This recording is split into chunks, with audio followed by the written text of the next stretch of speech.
The Strait of Hormuz has just been closed. The world's most critical energy supply line is effectively severed.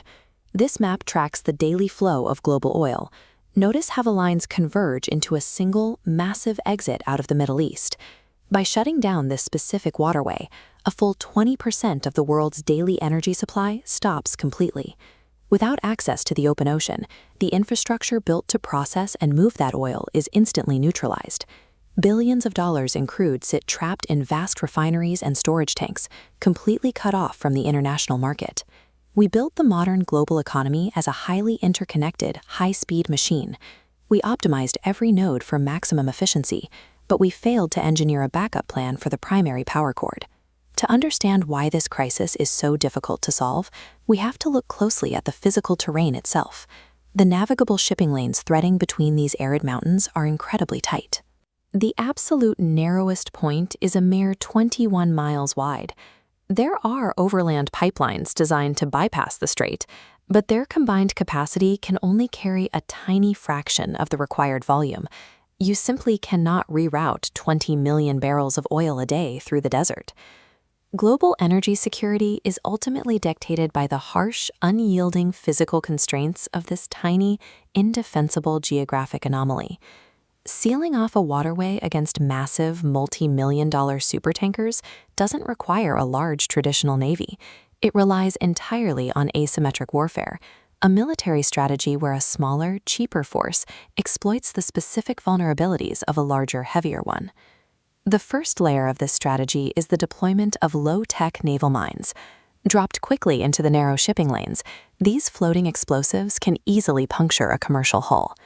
The second layer relies on swarms of agile, fast attack craft. These heavily armed speedboats are designed to dart through the water to harass and overwhelm slow, lumbering commercial vessels.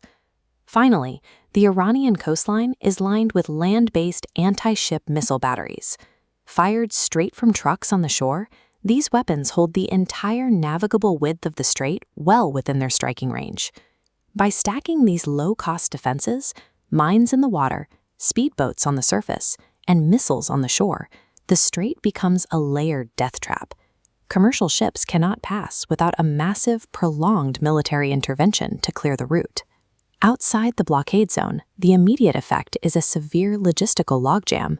Global shipping traffic grinds to a halt, leaving thousands of containers stranded at terminals. Because of their proximity to the Gulf and their extreme reliance on imported oil, nations like Pakistan and India are forced to absorb the initial shockwave. This stacked area chart tracks India's total energy imports over time. If we isolate the volume that travels specifically through the Hormuz route, this massive red section, we can see how much of their entire national energy grid relies on this single choke point. The crisis travels quickly. By layering Chinese manufacturing output over this same chart, we see that as energy imports stall, factory production drops sharply. An energy shortage in the Gulf translates directly into a manufacturing shutdown in Asia. When that supply line is cut, domestic fuel reserves deplete in days. That leads directly to rolling blackouts, paralyzed transit networks, and a sudden, grinding halt to civilian life. Closing the strait initiates a cascading failure. It breaks the Asian manufacturing engine, severing global supply chains, and immediately exporting the crisis to the rest of the world. In the open markets, energy prices spike wildly, and maritime insurance rates skyrocket to a level that renders any alternative sea routes commercially impossible to afford. Logistics companies enter a chaotic scramble, attempting to reroute enormous cargo vessels mid-ocean while trying to secure incredibly expensive last-minute energy contracts. As global economies stall, the cost of the blockade begins to outweigh the risks of a kinetic conflict.